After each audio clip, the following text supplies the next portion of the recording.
नमस्कार। शनिवार की सुबह जब आप सोकर उठ रहे होंगे तब छतरपुर से एक बड़ी खबर आ रही है। छतरपुर में फिर 2 नए कोरोना पॉजिटिव मामले सामने आए हैं और छतरपुर के ये 2 नए मामले जुड़ने के बाद अब छतरपुर शहर में कुल 4 कोरोना पॉजिटिव मामले हो चुके हैं। शनिवार की सुबह लगभग 6:30 बजे इन 2 नए संक्रमित मामलों की सूचना जिला प्रशासन को मिली।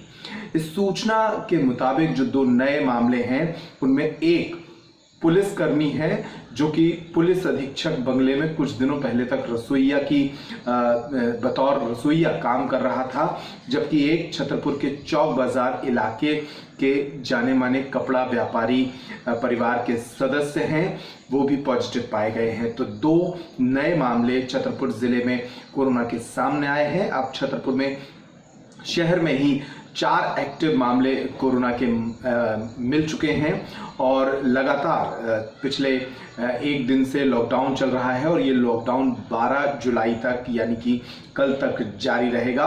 और हो सकता है कि अब जो 2 नए मामले सामने आए हैं तो लॉकडाउन की मियाद भी कुछ दिनों के लिए और बढ़ाई जाए।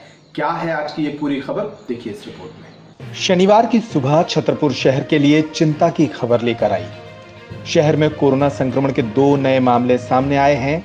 शहर के परवारी मोहल्ले में रहने वाले एक 54 वर्षीय कपड़ा व्यापारी कोरोना पॉजिटिव पाए गए हैं।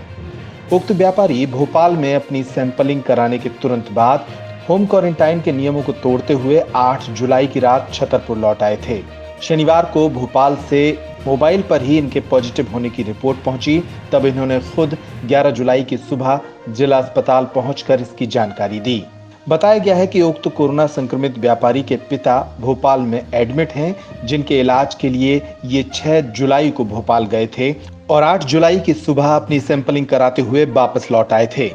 नियमानुसार सैंपलिंग के बाद इन्हें होम क्वारंटाइन करना चाहिए था, लेकिन इन्होंने लापरवाही बरतते हुए भोपाल से छतरपुर की यात्रा की। उक्त व्यापारी को अब जिला अस्पताल के कोविड सेंटर में भर्ती किया गया है। अब इस मामले में 2 बातें समझ लीजिए।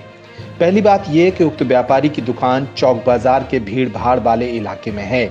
दूसरी ये कि इनका घर शहर की घनी बस्ती यानी परवारी मोहल्ले में है। इन दोनों इलाकों को अब कंटेनमेंट इलाका बनाया जा सकता है। हालांकि प्रारंभिक जानकारी के मुताबिक उक्त व्यापारी 6 से 8 जुलाई तक भोपाल में रहे, 8 की रात को छतरपुर लौटे, 9 जुलाई और 10 जुलाई को अपने घर में होम क्वारंटाइन करते रहे, इसलिए ज्यादा लोगों के संपर्क में नहीं आए हैं। बहरहाल अब प्रशासन इनके संपर्क में आए लोगों की सूची बना रहा है। अब बात करते हैं शनिवार की सुबह मिले कोरोना संक्रमण के दूसरे मामले की। दूसरा मामला भी चिंता में डालने वाला है। दरअसल छतरपुर पुलिस का एक सिपाही जो पिछले एसपी कुमार सौरभ के बंगले पर बतौर रसोइया काम करता रहा, वह कोरोना पॉजिटिव पाया गया है। उक्त सिपाही की उम्र 30 साल है और वह शहर के टोरिया मोहल्ले का निवासी है। 8 जुलाई को सर्दी जुकाम और बुखार के बाद सिपाही का सैंपल लिया गया था। 11 जुलाई की सुबह सिपाही की रिपोर्ट पॉजिटिव पाई गई। अच्छी बात यह है कि सिपाही 8 जुलाई को सैंपल देने के बाद से ही पुलिस लाइन के क्वारंटीन सेंटर में आइसोलेट किया गया था। इन दोनों मामलों को जोड़कर अब छतरपुर शहर में कोरोना के 4 एक्टिव मामले हो चुके हैं। इसके पहले जिला अस्पताल में पदस्थ 2 चिकित्सक पति पत्नी भी कोविड पॉजिटिव पाए गए थे। जिले भर की बात करें तो अब तक कुल 68 कोरोना संक्रमण के मामले सामने आ चुके हैं, जिनमें से 58 स्वस्थ हो चुके हैं, जबकि 10 मरीज पूरे जिले में एक्टिव हैं। फिलहाल छतरपुर जिले के छतरपुर शहर, बक्सवाहा शहर और हरपालपुर शहर में लॉकडाउन लागू किया गया है। छतरपुर शहर में 9 जुलाई से 12 जुलाई तक लॉकडाउन घोषित किया गया था, लेकिन अब 2 नए मामले मिलने के बाद इसे आगे भी बढ़ाया जा सकता है। कलेक्टर शीलेंद्र सिंह ने लोगों से नियमों को मानने, होम क्वारंटाइन का सख्ती से पालन करने, मास्क लगाने और सुरक्षित दूरी बनाए रखने की अपील की है। उन्होंने कहा, कोरोना की चेन तोड़ने के लिए लोगों का साथ मिलना जरूरी है।